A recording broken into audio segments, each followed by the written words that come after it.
अमीर ननद की गरीब भाभी। रीना एक मध्यम परिवार की लड़की थी, लेकिन उसकी भाभी शिवानी एक बड़े घर की बेटी। शिवानी की शादी अभिषेक से लव मैरिज थी। अरे भाभी, ये कितना अच्छा सूट पहना है आपने। काश ऐसा मैं भी पहन पाती। अरे क्यों नहीं रीना, वैसे भी तुम्हारा और मेरा नाम तो एक ही है, जब मन करे पहन लेना। भाभी, आपको आपके पापा ने कितने अच्छे कपड़े गहने दिए हैं। मैं उनकी इकलौती बेटी जो हूँ। बेटी तो मैं भी इकलौती हूँ, लेकिन क्या करे, पापा है नहीं, पता नहीं कैसे होगी मेरी शादी। तभी वहाँ शिवानी की सास आ जाती है। अरे क्यों नहीं करेगा भाई तेरी शादी धूमधाम से, आखिर जिम्मेदारी है तो उसकी।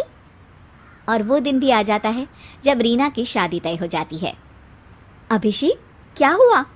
आप इतने परेशान तो कभी नहीं दिखे, कोई बात है तो बताइए मुझे। अरे शिवानी, वैसे तो शादी का सारा इंतज़ाम हो गया है, लेकिन गहनों का रेट तो आसमान छू रहा है। कैसे क्या करूँ, कुछ समझ में ही नहीं आ रहा। थोड़ी देर में शिवानी अपने पूरे गहने अभिषेक के सामने रख देती है। ये लीजिए, गहनों का इंतजाम भी हो गया। अरे नहीं नहीं शिवानी, मैं ये गहने किसी हालत में भी नहीं ले सकता। ये तुम्हारे पिता ने तुम्हें दिया था और तुम हो कि। तभी वहाँ सास आ जाती है।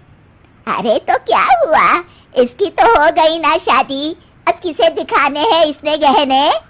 सास गहनों का डिब्बा शिवानी के हाथ से लेकर वहाँ से चली जाती है।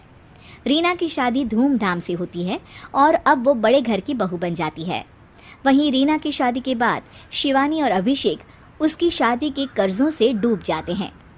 मैं सोच रही हूँ नौकरी करनी शुरू कर दूँ, वैसे भी पढ़ी लिखी हूँ, आपकी थोड़ी मदद भी हो जाएगी।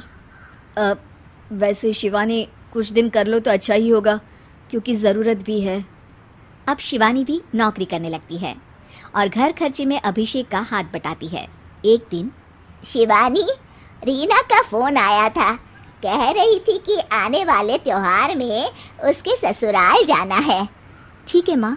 अरे ठीक तो है, लेकिन एक काम कर लेना, उसके सास ससुर से लेकर पूरे खानदान के कपड़े मिठाइयाँ सब ले आना, और हो सके तो रीना के लिए छोटे से कान में पहनने के बूंदे भी। और क्या है ना, शादी में उसे सारी बड़ी बड़ी कान की ज्वेलरी दी थी, घर में पहनने के लिए तो उसके पास कुछ भी नहीं है।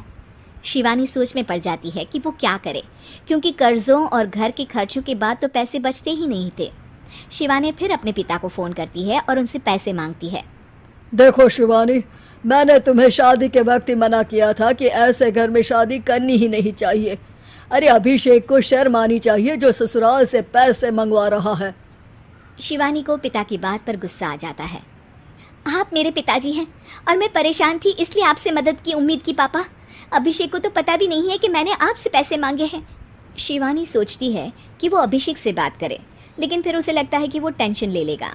तभी शिवानी की नज़र हाथ के कंगन पर पड़ती है। सीधे बाजार जाती है और उसे बेचकर ननद के घर ले जाने का सारा सामान लेकर आती है और सास के सामने रख देती है। हाँ ठीक है, लेकिन फल थोड़े और अच्छी क्वालिटी के होने चाहिए थे। शिवानी कुछ नहीं कहती, वहाँ से चली जाती है। एक दिन शिवानी, रीना का फोन आया था, बहुत रो रही थी। क्यों माँ, क्या हुआ? सब ठीक तो है ना उसके ससुराल में? अरे तूने तो उसकी नाक ही कटवा दी। अब मैंने क्या कर दिया माँ? कह रही थी कि बड़े घर की बहू है भाभी, जो कपड़े दिए वो ब्रांडेड भी नहीं थे। तू तो जानती है ना उन लोगों का पहनावा कितना अच्छा है। तू तो मेरी बेटी का भला कभी सोचती नहीं। हाय भगवान, अरे बड़े घर की बहू है, इसी बात की जलन है ना तुझे, लेकिन याद रख मेरी बेटी का सोचने के लिए भगवान है, तुम लोग कभी उसका बुरा नहीं कर पाओगे। अब शिवानी के मन में सवाल था कि क्या ईश्वर सिर्फ रीना के साथ है, उसके साथ नहीं? लेकिन उसे सुकून था कि वो अभिषेक के साथ उसकी जिम्मेदारियों को निभाने में बराबरी की हकदार है।